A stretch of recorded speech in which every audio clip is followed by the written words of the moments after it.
Hello YouTube, welcome to another video by the Geo Scholar. The city of Miami, Florida is known as the gateway to Latin America.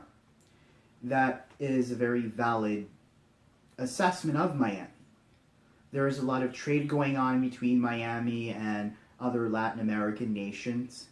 Miami being so close to other places in Latin America, there is a lot of transit taking place between places like Colombia, the Bahamas, Dominican Republic, Haiti, Cuba, Venezuela.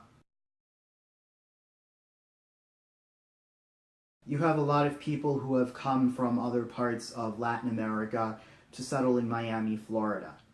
Cubans, Nicaraguans, Hondurans, Venezuelans, Haitians, Jamaicans, people from all over the Caribbean, all over the Spanish-speaking, French-speaking, English-speaking areas of the Caribbean and South America and of Central America.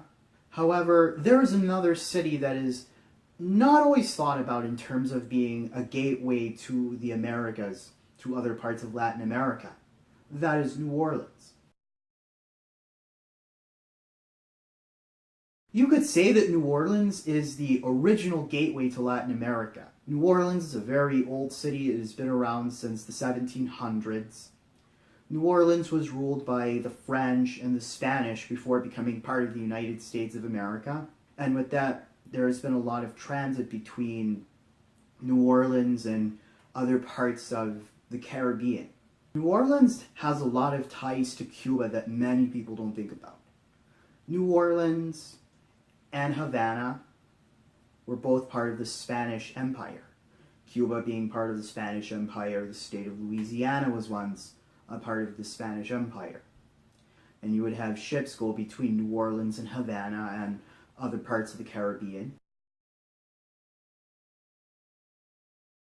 The first place that the current Cuban flag once flew, the first place, was on Poydras Street in New Orleans. Cuba and New Orleans were trading partners before the Revolution of 1959. In fact, for Cuba, New Orleans was the largest trading partner in the United States. And it makes a lot of sense when you really think about it. New Orleans has always been that gateway to the Americas because it's on the far south end of the Mississippi River before it empties out into the Gulf of Mexico. New Orleans is so close to the Gulf of Mexico, so far south, it's like a middleman between the rest of North America and Latin America. It's at that midway point. So you would have goods coming up from other parts of Latin America going up into the interior of the US, and goods coming out of New Orleans going to other parts of Latin America. There was a lot of trade between New Orleans and other parts of Latin America, and that still takes place today. Another place of note, New Orleans and Honduras. And they all had operations in Honduras for their banana growing. United Fruit and Standard Fruit both had their headquarters in New Orleans. Many wealthy Hondurans would go and move to New Orleans from there. New Orleans has the largest Honduran population in the United States. When you think about it, there are a lot of ties between New Orleans and Latin America. New Orleans was the first place to receive immigrants from Haiti after the Haitian Revolution. Miami has a lot of Haitians today, but New Orleans was the first place where Haitian immigrants settled in. And this goes back all the way to the 1800s. Miami was the major center for Cuban refugees leaving Cuba after 1959.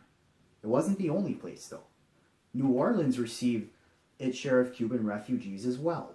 And when you really think about it, geography has played a role in New Orleans being the original gateway to Latin America. Miami is the gateway to Latin America, but New Orleans has long been a gateway to Latin America as well. And that's something that geography has facilitated. Don't forget to leave a comment on this video. I hope you found it interesting. Remember to like and subscribe.